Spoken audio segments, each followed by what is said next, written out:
Beautiful morning here in the city of Lagos. Welcome to another wonderful episode of the Street Assembly, brought to you by Citizens Information Network, CIN. Citizens Information Network is that online television that bridges the information gap between the people and, of course, the government. My name is Rapheal Nwaneri. Today we are here in Ajah constituency. I will be sampling the news that made headlines into our national newspaper. Don't touch that dial as we come back to sample the news headlines today.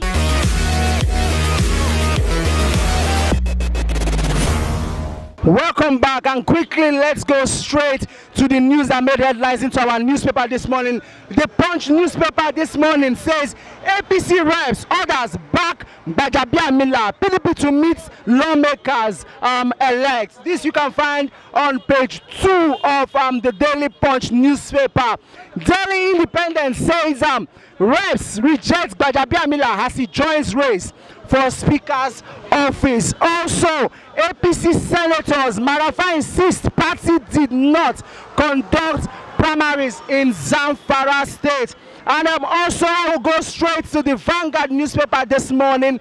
The Vanguard newspaper says intrigues, tension as 17 jostle, and it comes with a rider that says Baja joins race, rallies PDP, ABGA, AA and others. South members adopt him, Southeast APC scribes kicks. Imo Khan opposes Muslim leadership ticket. North Central 6 position present candidates. And lastly, we will go straight to the New Telegraph that says Goje Adamu back out of Senate presidency race. And it comes with a rider that says El-Rufai takes former Gombe governor to Buhari. This you can find in page 4 of New Telegraph. APC thieves Gaya, Borough face Omo Agege, Ali Mikene as National Assembly officers. Southeast to produce chief whip. Bago declares for speakership.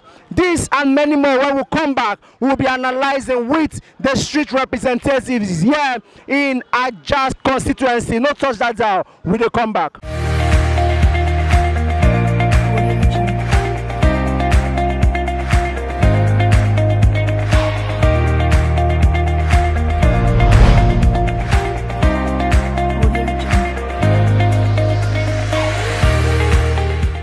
Welcome back, distinguished viewers. It's still the Street Assembly, and we still there here for our Ajah Street constituency.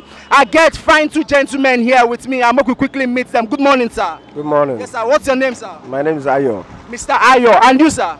Mr. Angus. Mr. Angus. Anglos. Wow. All right. Quickly, Mr. Ayo, we could go to our national dailies, and the Daily Independence this morning. He said reps reject Gbajabiamila as he joins race for speakership. What's your opinion? What's your reaction to this? Well, waiting me I go talk is here. Correct.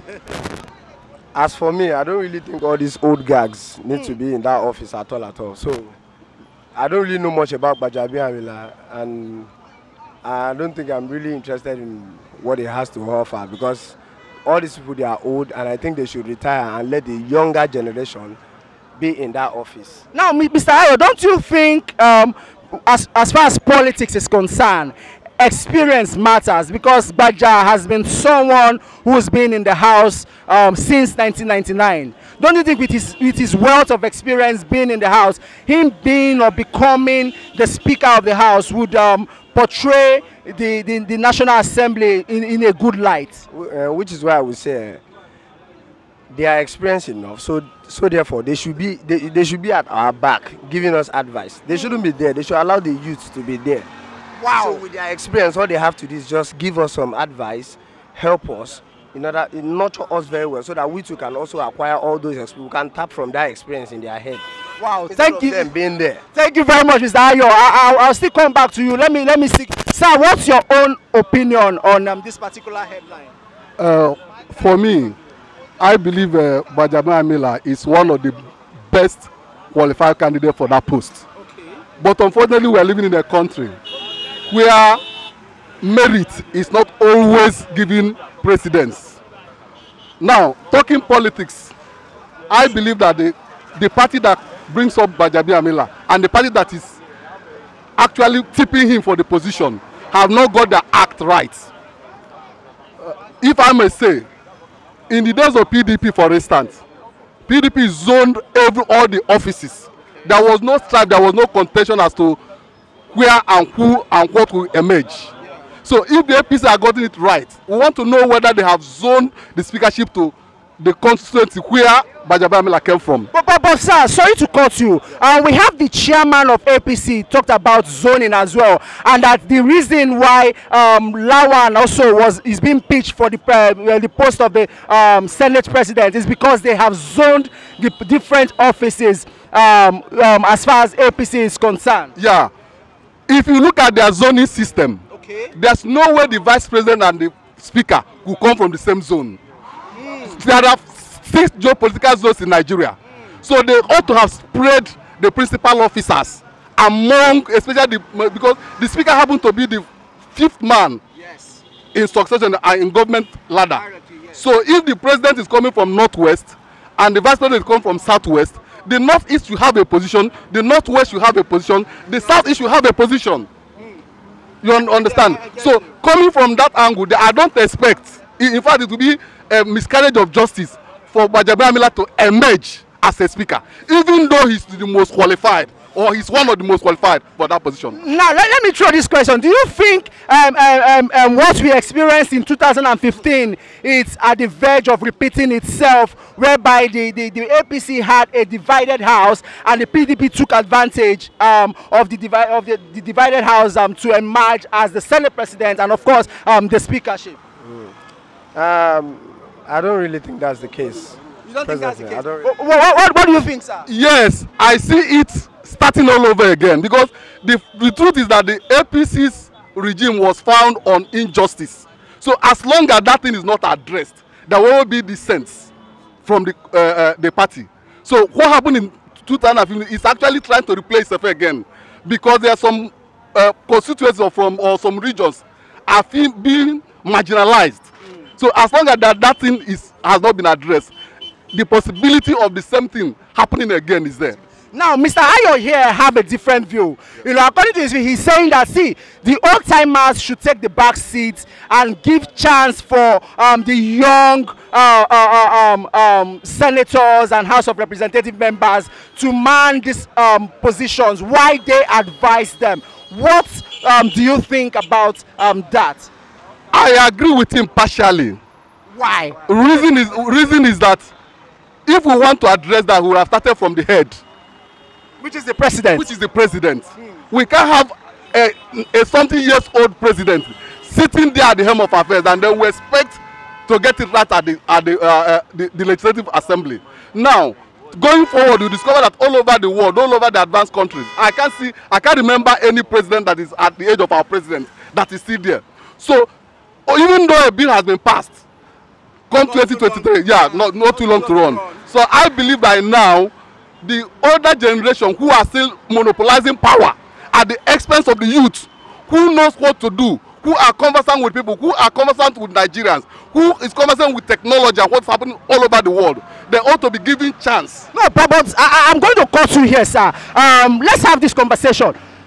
Not the bill for not to run. The last election, we experienced young minds like offshore, people like Showore. We have people like Kingsley Mohalu. We have people like Fela Durotore. Are you saying is the fault of the presidency or the fault of we the electorate by not choosing the right? If we vote, if the electorate decided to pitch in or vote for the APC president, which happens to be President Muhammadu Buhari, do you think it's the fault of the president, sir? I think it's the fault of the electorate.